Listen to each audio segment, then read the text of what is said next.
So Elizabeth, I'm going to ask you to introduce your family, then give your final speech, and then stay here at the lectern, and I'll ask you your final question, okay? There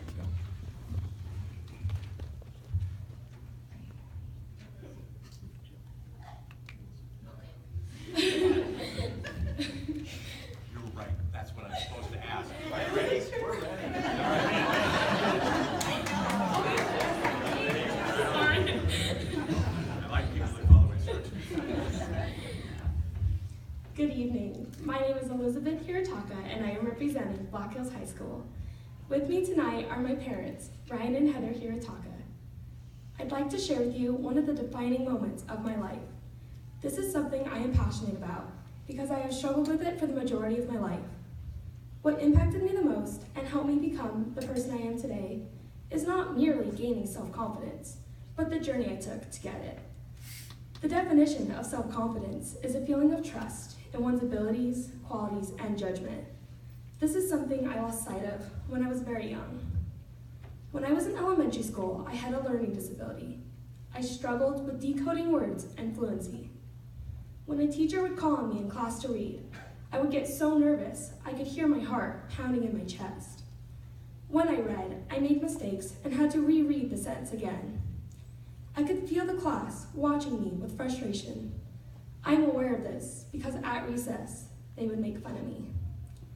I became upset and my confidence began to slip. In grade school, there's a test called the Dibbles, which tested the speed in which you read. I dreaded this test because every time I took it, the instructors would notify my teachers and I that I was still behind. I was sent to a special class to help with my fluency and find ways for me to sound out words. By the time I was in 5th grade, I was tired of the Dibbles and being told I wasn't smart enough. There came a point where I wanted to give up. The person that changed the way I saw myself was my 5th grade teacher, Mrs. Huckle.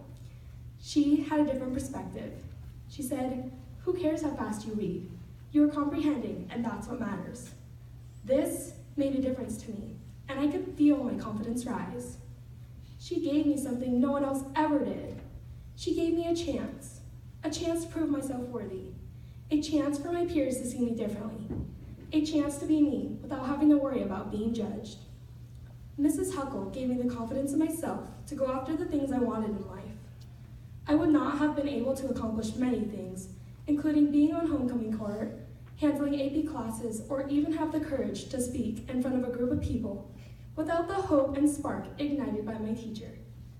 My struggle made me very aware that each person has things they are not confident about. I look at life differently because of what I experienced, and it is my goal each day to make a difference in the lives of those around me.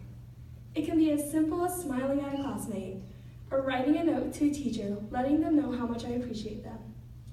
You never know whose life you can change by simply believing them. I leave you here tonight with one question in mind. Whose life can you change by simply believing in them? Thank you.